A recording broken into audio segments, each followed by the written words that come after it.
Hello, and thanks for tuning in to Town Meeting TV's coverage of Town Meeting Day 2026. My name's Nick Tatakis. This program is part of a series of budget presentations and candidate forums hosted by Town Meeting TV in advance of the Town Meeting Day election on Tuesday, March 3rd, 2026. These forums are made possible by Town Meeting TV's generous underwriting partners. You can find all forums at cctv.org/TMD2026 or on Town Meeting TV's YouTube channel, where auto-generated captions are available. If you're tuning in on YouTube, click the subscribe button to stay tuned in to local democracy this election season. Tonight, we will hear from 3 municipal officials from the town of Williston about their budget and items on their ballot. Those guests are Town Manager Eric Wells, Finance Director Shirley Goodell-Lackey, and Select Board Chair Ted Kenny. Thanks so much for being here. Thanks for having us. And if you're tuning in live, we also welcome your questions, and you can call in at 802-862-3966. If you do call in, we'll do our best to prioritize your question, though we will screen calls to make sure questions are not repeated. We'll ask that you share your name, the town you live in, and ask your question to the whole group. Without further ado, let's get started with the presentation. Take it away. Think I go first? Yeah. Okay. Well, thanks. First of all, thank you very much for having us. And thanks for people who are watching. I'd like to first start by introducing again the people who are our presenters tonight. My name is Ted Kenny. I'm the chair of the Williston Select Board. To my left is our town manager, Eric Wells, and to our right is our finance director, Shirley Goodell-Lackey. So getting down to it, we have, I just want to talk about the scheduling of things. Our town meeting is going to be on March 2nd at 7 p.m. Monday. That's a Monday town meeting. It starts at 7 p.m. in the Williston Central School auditorium. The voting is going to be, there is some voting at the town meeting on Monday evening, but the majority and the more important items are by Australian ballot the next day, Tuesday, March 3rd, from 7 a.m. till 7 p.m. in the Armory, the National Guard Armory on Main Street across from Williston Central School. Absentee and early voting is available beginning in mid-February. And so we're encouraging everybody, please vote. It's, this is your chance for your voice to be heard and to approve a slew of things. I'd like to go over the fiscal year 27 budget objectives and the themes that we tried to incorporate. The main thing that we tried to do as a select board is to carefully plan for growth, to prioritize public safety and quality of life services and long-term financial stability. We tried to maintain the level of services that residents rely on and tried to be responsive to rising service costs and community needs in a growing town. We tried to limit new property taxes as a basically a last resort, as a last source of revenue that was needed to balance the budget. And keeping in mind that sometimes it's prudent and it saves money in the long run to pay more now to keep the town safe and ready for the future for sustained services. So the budget also has a continued expansion of public safety capacities and services, and the budget was has data-driven service additions for public safety based on demand, which is increasing in the town because we are increasing significantly. I just throw in that Williston has about 10,000 people who live there as residents, but its population doubles during the day. We have 20,000 people who work in Williston, so we need services for 20,000 people. But luckily, a lot of the additional 10,000 people bring with them significant revenue through the sales tax and local options tax. But with that, I'd turn it over to Town Manager Eric Wells, for the nuts and bolts of the budget. Thanks, Ted. Yeah, I'll hop into the numbers here with the expense side, and then Shirley we'll get into the revenue side of how we balance this budget and how the select boards set this up for town meeting. So it's Article 5 on the town meeting warning. Overall, our municipal budget is fiscal policy. it includes services to be provided, the cost to provide those services, then we need to balance it, the revenue side of the budget, to make it all come together in the end. Our budget's the best revenue and spending model with the information we have today. We're making a plan now for a budget year that ends in June of 2027.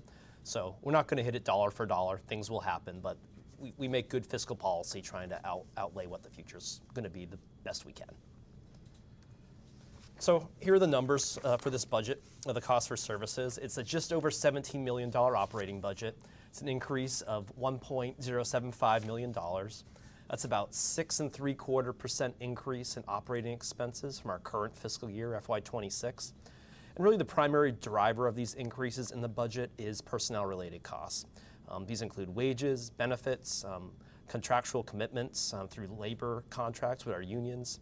It also includes inflation that we build in for wages and just overall costs of providing municipal services. Benefits costs, the big one is healthcare. It's about a 5% increase, which is still an increase, but it's lower than what we've seen in prior years. So that's good news as those costs are being contained a little bit more. But that's a cost that's always going to increase for the most part. And say this every year, local government, it delivers services by people for people. We employ over 100 people in the town of Williston, and 2/3 of our budget covers core services for public safety and public works for the town. We provide these services, our staff provides these services. That's why primarily our budget is personnel-related costs, as that covers the primary aspect of what we do. And some other expense drivers are contracted services like information technology, and then just general overhead expenses, materials and items that make our government function on a day-to-day basis. So I want to chat a little bit about the one enhancement in this budget, and it's actually starting this current budget year and actually next month. Our fire department, we're implementing some peak staffing. We've added 2 new positions this current fiscal year. We're paying for those with ambulance revenue, and that will continue in this FY27 budget. This peak staffing is a look to work a 12-hour shift for these 2 positions that align with historic pattern of emergency call demand during the week. We reviewed data for several years to see where the trends are, and we'll be having these shifts work. It's primarily an 8 a.m. to 8 p.m. shift 6 days out of the week. This adds capacity for overlapping calls, especially medical. So in 2025, that calendar year, we had 2,681 calls for service to our fire department. And that covers fire and EMS. 1,802 of those calls were medical calls. And year to year, the 2025 call total was a 28%, of those calls in 2025, 28% of those calls were overlapping. So over a quarter of the time, we've had 2 calls to respond to at once. And if we look back to 2021, starting post-pandemic, as we were moving away from the year 2020, we've had a 41% increase in our fire department emergency calls for service and our call volume. So the department is continuing to be very busy, and as the town administration, our fire administration, our select board, had to be really thoughtful about how we continue to provide that high level of service based on these increased demand. So we've implemented this model. These shifts will actually start in February 2026. We hired some new staff, and we're moving some current staff into these roles coming up in the next week and a half. And as I mentioned, ambulance revenue is covering the cost of these positions. And we'll chat a little bit more about that in the revenue portion of the budget, but it's important for folks to understand we're not asking for new taxes to pay for these positions. We've been able to collect more ambulance revenue in recent years. This is going to reinvest that revenue in service demand that we need for the community based on our call volume. So overall, the story behind this budget, I'm going to talk about a baseline budget increase of 5.33%. That fire peak staffing I just talked about adds about 1.42% to the budget. It's paid using ambulance revenue to reinvest in that service. That's beginning this year. So that overall year to year is 6.75, but looking at that 5.33 baseline number is a good number to be thinking about too as folks review this budget. So overall, with this chart and graphic on the screen really shows you where our operating expenses are by town department. 50% of our operating budget is for public safety. That's no surprise, for us who work in it every day, but Williston provides 24/7 fire, EMS, and police services to our community. And not every community in Vermont has the capacity to do that. And we're able to provide those services, and the staffing to do that comes with its cost, and that's about half of our municipal budget. Another 16% public works, maintaining our streets and critical infrastructure in town. So those two cover 2/3 our overall expenses in town. And you see we're rounded out with other things, including our library, parks and recreation, our capital budget, and our debt service, general administration, then our planning and zoning functions, and community services in town. Another area we like to look at it is by object in the budget. So all these different components of the budget, how does it all sugar out overall for our budget? And 2/3 are wages and benefits, as we were saying, services for people, by people. 2/3 of the budget is devoted to our staff costs and our personnel costs in town.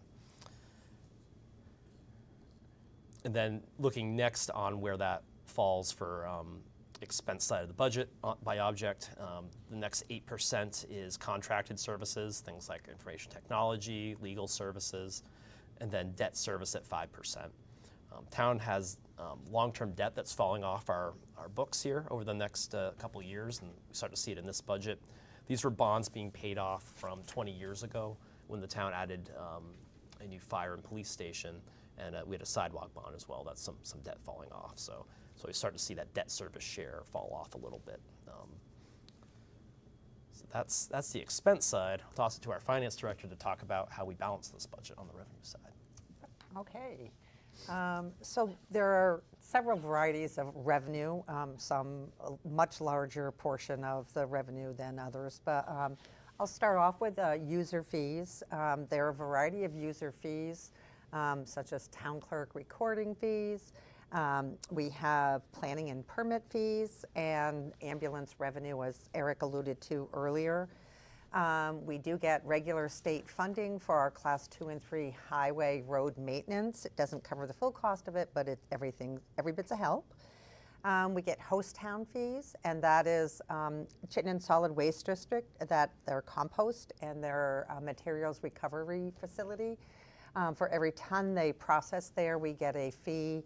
And Casella has the transfer station on Industrial Avenue, and same thing there. There's a fee that the town receives for every ton processed. Ted mentioned earlier the local options tax. That's a 1% additional sales tax.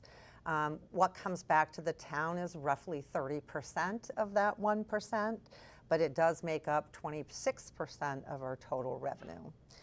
Property taxes account for 54% of our total revenue. And lastly, we use our reserve when it's available to help offset the increase in the tax increase, and that is $550,000 that we'll be using in this year's budget.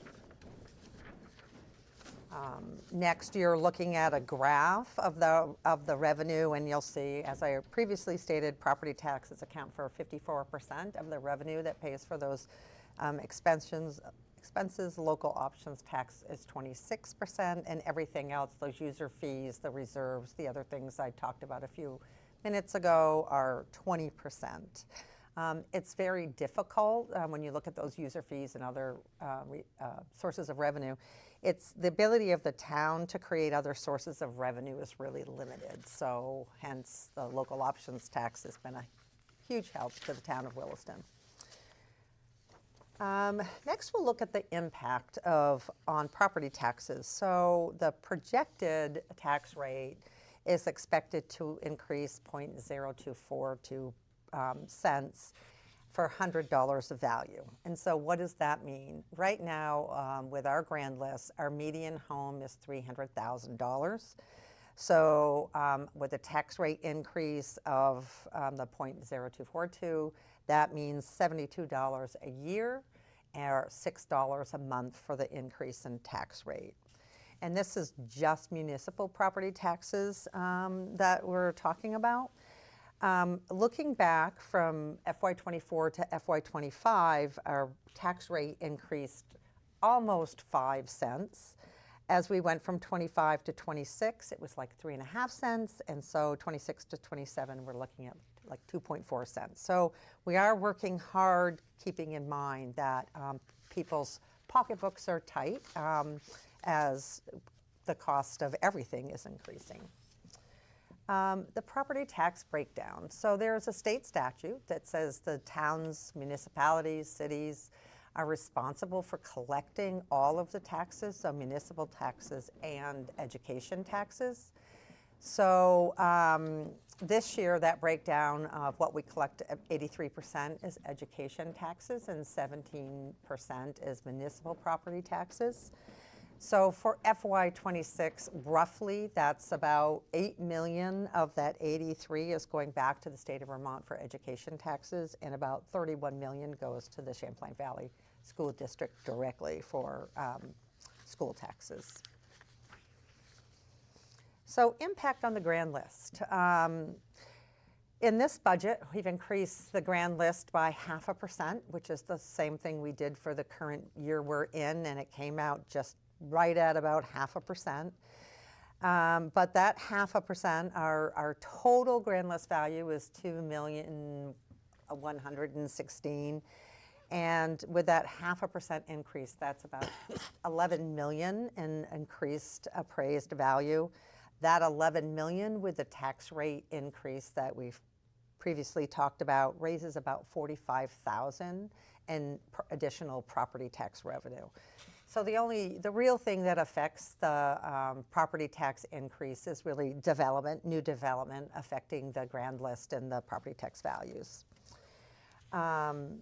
Just as an FYI, Williston's last reappraisal was 2016. We are in the process now of putting together a request for qualifications, and with that going out in the next couple of weeks, and hopefully we'll have a reappraisal, and those revised appraised values will take effect for the 28-29 budget. So a couple years away. And the last screen that you have up just continues to show that Williston is the second lowest tax rate in the Chittenden County. So I'm going to toss it back to Eric with that. Thanks, Shirley. You're welcome. Yeah, and one thing I remember with the local option tax, we offset the tax rate by about 20 cents with that. We budgeted for about 4.3 million this year, this budget we're talking about today. And that keeps people's property tax 20 cents lower, and that accounts for around $600 a year for those taxpayers in town. There's legislation passed last year that shifts that share from 70-30 to 25-75. So we've increased the local option tax by about 4% on the revenue side of the budget, trying to hedge that a little bit, not knowing exactly how that's going to play out for the year, and it was implemented a little bit after the start of the year. So certainly it's a really valuable revenue source for the community, given that we have a 10,000 population, like Ted said, that goes up during the day, so our service demand increases, and utilize those funds to help offset that demand. So now we'll talk about some other articles on the warning here that the Select Board approved earlier this week. And the big one here is a bond vote for our Village Library Vibrancy Project. I'll share a couple photos and plans. You see the site plan right here. This is a renovation of the Dorothy Alling Memorial Library. The current library is outlined in red, and an expansion. That's a 2-story expansion outlined in blue that would double the size of our library and renovate it. Adds new parking to the north in that lot. And this also takes an opportunity to reimagine and rework our village green.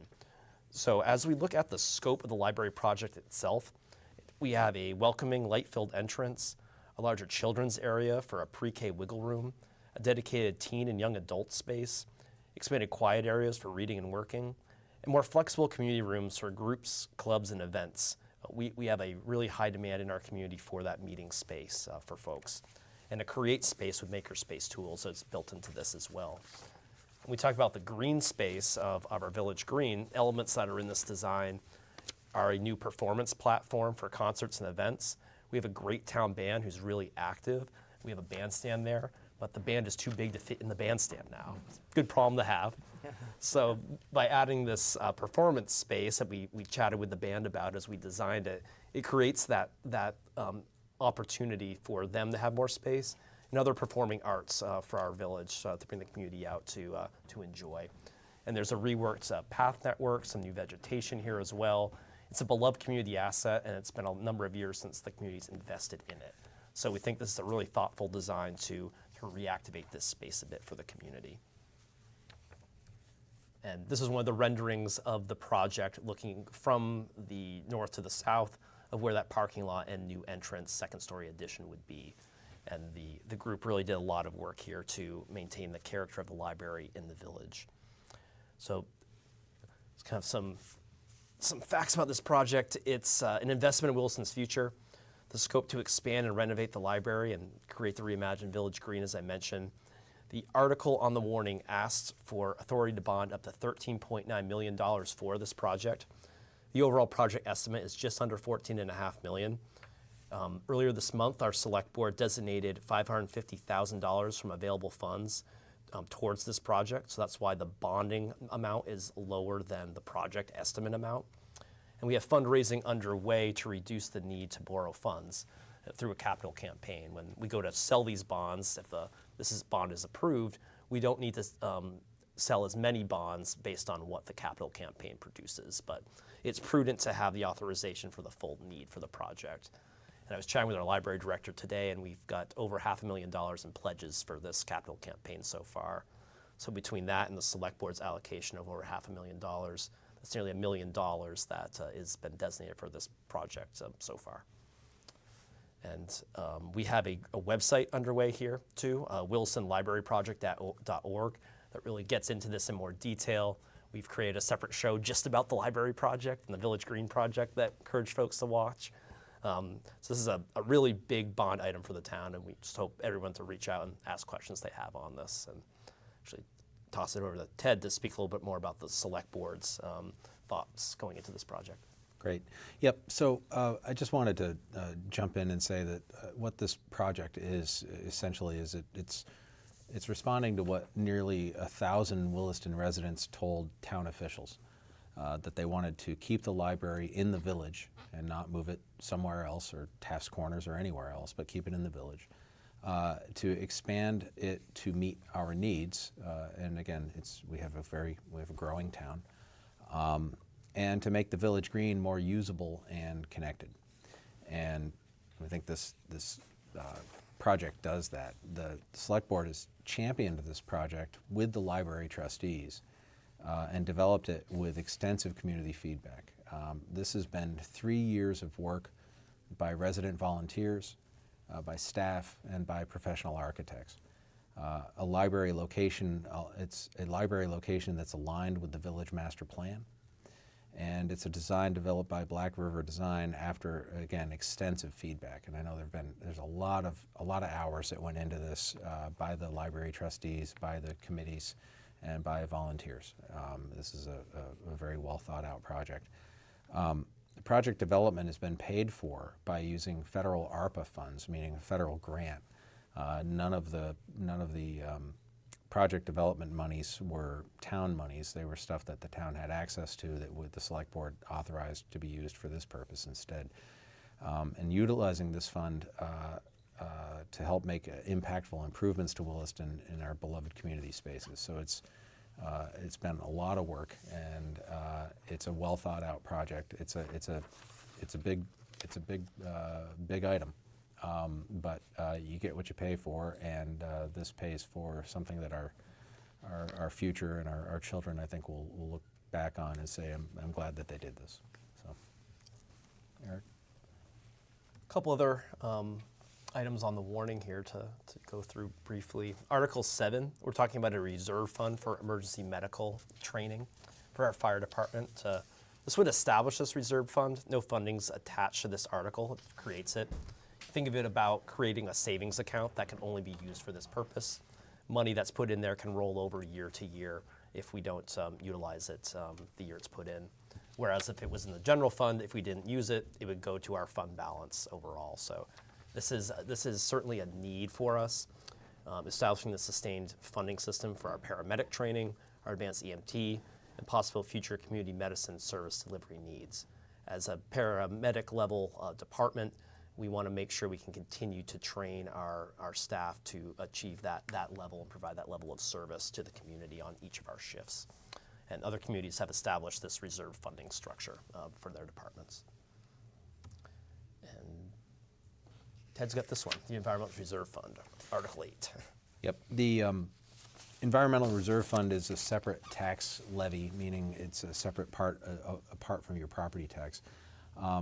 This would continue to assess a separate 1/2 cent property tax on the grand list. This is not a big ticket item in terms of your property tax bill. But what it is designed to do is estimated to raise $110,000 am I getting the estimate? $100,000, $15 annually from a median assessed home. So it'll increase your property tax by about $15 over the course of the year, so a little over $1 a month. What that fund does is it goes to the town's Environmental Reserve Fund. And it's just for 1 year. It's not indefinite. It requires annual approval. The fund is utilized, it is important, the fund is utilized to conserve and protect open land in Williston. Williston, a lot of people who don't live there think Williston is just Taft's Corners, and it's not at all. Williston has an agricultural rural district. It has operating farms. It has vistas and you know, site corridors that are important to keep in undeveloped way. So this fund is used to conserve and protect open land by having the money available if a parcel comes open, either to buy outright or to buy the development rights for.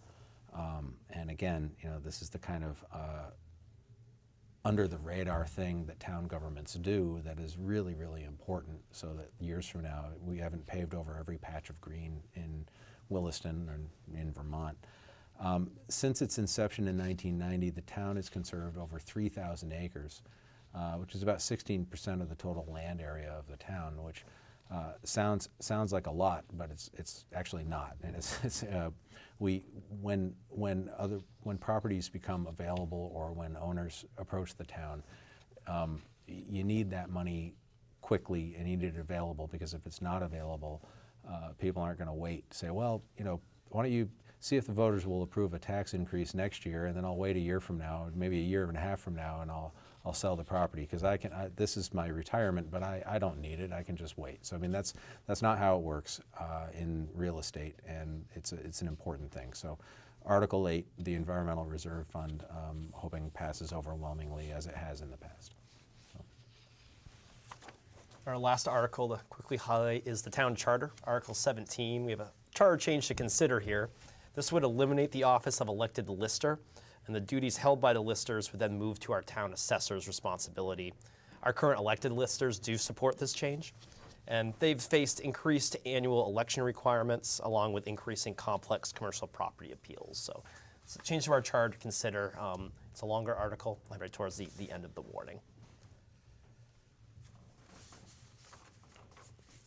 Back to you, Ted. Oh, sorry, I've lost where I am. Yep, okay. So, again, want to bring up early and absentee voting. You can request an early or absentee ballot by contacting the town clerk. So if you're not going to be around for town meeting, you can still vote. So please do contact the town clerk and get an absentee ballot and drop it off. The ballots will be available in mid-February, and there are a few options for returning them. You can do it by postal mail. You can do it with the secure drop box behind the town hall. There's a drive up.